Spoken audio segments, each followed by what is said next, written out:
So friends, আমরা সকলেই জানি কেকেআর 2026-এর অক্সরে প্রায় 64 কোটি টাকার বেশিও বাজেট নিয়ে নিলামে ঝড় তুলতে শুরু করতে চাইছেন।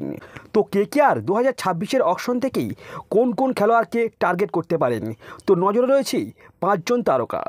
তো তাছাড়া কেকেআর যে আন্দ্রে রাসেলকে ছেড়ে দিয়েছেন, এটা একটা বিগ লেটেস্ট আপডেট। এখানে কথা হলো, আন্দ্রে রাসেলকে ছেড়ে দেওয়ার পরেই অনেকেই হতাশ হয়েছেন, বিশেষ করে যারা আন্দ্রে রাসেলের ফ্যান। তো আমিও একজন আন্দ্রে রাসেলের বড় ফ্যান, তো আমিও হতাশ হয়েছি। তো হয়তো কেকেআর চাইছেন যে আন্দ্রে রাসেলের বয়স হয়ে গেছে, তো সেই কারণে কোনো ইয়ং কোনো ব্যাটসম্যান অলরাউন্ডের দিকে ছুটতে চলেছেন। তো প্রাইজের দিকে তাকালে আন্দ্রে রাসেলের 12 কোটি টাকার মূল্যে কেকেআরে খেলতো, কিন্তু এই 12 কোটি টাকাটা আইপিএলের অকশনে তেমন কোনো ব্যাপার নয়। তো সেই কারণে হয়তো প্রাইজ মানিটি ম্যাটার করেনি। তো আমার মনে হয় কেকেআর আন্দ্রে রাসেলের পরিবর্তে অন্য কোনো খেলোয়াড়কে টার্গেট করতে চলেছেন। তো তাছাড়া আন্দ্রে রাসেল নাকি শোনা যাচ্ছে যে তিনি নিজে চেয়েছেন যে তার কি দর উঠতে পারে সেটি একবার যাচাই করতে। তো বন্ধুরা, আসুন দেখে নেওয়ার চেষ্টা করি আইপিএল 2026-এর অকশনে কেকেআর টার্গেটে 5 জন তারকা ক্রিকেটার। 2024 সালে চ্যাম্পিয়ন হওয়ার পর 2025 সালে আইপিএলে মাত্র 5টি জয় নিয়ে 8ম স্থানে শেষ করেছে নাইটরা। তো শ্রেয়াস আয়ারকে ছেড়ে দিয়েই অধিনায়ক হিসেবে অজিঙ্ক্য রাহানেকে দায়িত্ব দেওয়া হয়, আর ভেঙ্কটেশ আয়ার সহ অধিনায়কের গুরুত্বপূর্ণ ভূমিকা পালন করেছেন। তো ক্রিকেটের ব্যর্থতা এইসব মিলিয়েই দলের পারফরমেন্স তলানিতে পৌঁছায়।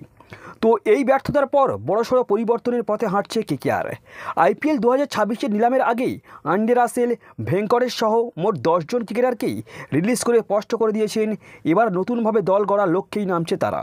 তো হাতে রয়েছে 64 কোটি টাকারও বেশি বাজেট, ফলে স্বাভাবিকভাবেই ফ্যানদের নজর এখন একটিই প্রশ্নেই, কারা আসতে পারে কেকেআরের নতুন স্কোয়াডে। তো নাইট শিবিরে প্রাথমিক তালিকায় জায়গা পেয়েছেন 5 জন তারকা ক্রিকেটার।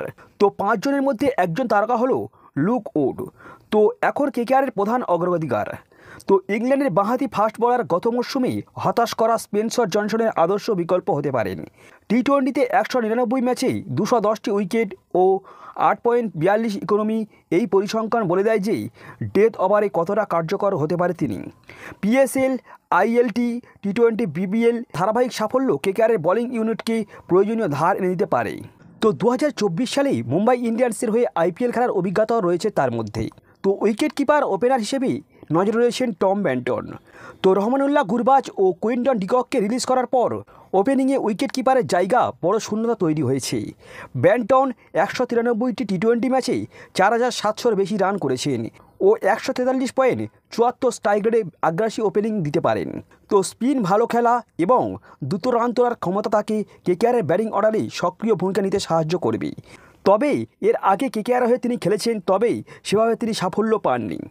তো অলরাউন্ডার হিসেবে কেকেআরের প্রথম পছন্দ ক্যামেরন গ্রিন।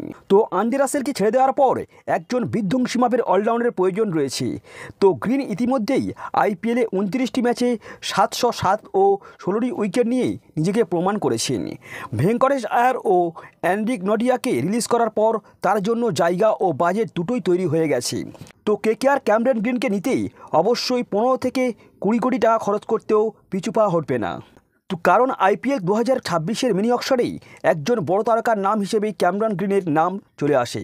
তো ঠিক সেই কারণেই কেকেআর যদি চায় ক্যামেরন গ্রিনকে অবশ্যই দলে নিতে পারবেন, কারণ কেকেআরের পার্স মানি সবথেকেই বেশি। তো ওপেনিংয়ে শক্তি বাড়াতেই ডেভন কনওয়ের দিকে নজর থাকতে পারে কেকেআরের। সিএসকের হয়ে 2025-এ মাত্র 4 ম্যাচে খেলতে পেরেই রিলিজ হয়েছেন এই নিউজিল্যান্ড তারকা। তার স্থির ব্যাটিং ও বড় ম্যাচে মানিয়ে নেওয়ার ক্ষমতা কেকেআরের টপ অর্ডারে স্থায়িত্ব আনতে পারে।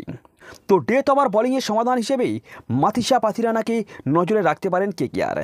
চোট ও ফর্মহীনতার কারণে সিএসকে তাকে রিলিজ করলেও 32 ম্যাচে 47 উইকেট নেওয়া এই স্লিং অকশন পেশার ডেথ ওভারে ভয়ঙ্কর হয়ে ওঠে। তো আমরা সকলেই মাথিসা পাথিরানাকে চিনে থাকি, তিনি একজন বিধ্বংসী মাপের বড় বোলার। নকিয়া ও জনসনের পরিবর্তে তাকে দলে নিতে পিছুপা হটবে না কেকেআর।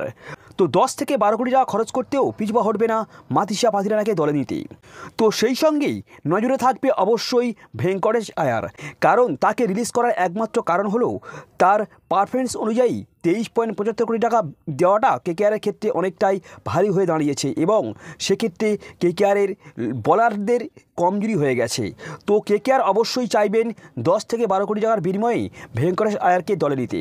সো ফ্রেন্ডস, এই ছিল আজকের ভিডিও। তো আপনাদের মতামত অবশ্যই কমেন্ট বক্সে জানাবেন কেকেআর কোন কোন খেলোয়াড়কে টার্গেট করতে পারেন। সো এই ছিল আজকের ভিডিওটি ভালো লাগলে অবশ্যই লাইক, কমেন্ট এবং চ্যানেলে প্রথমবার হলে সাবস্ক্রাইব করে যাবেন। So good bye.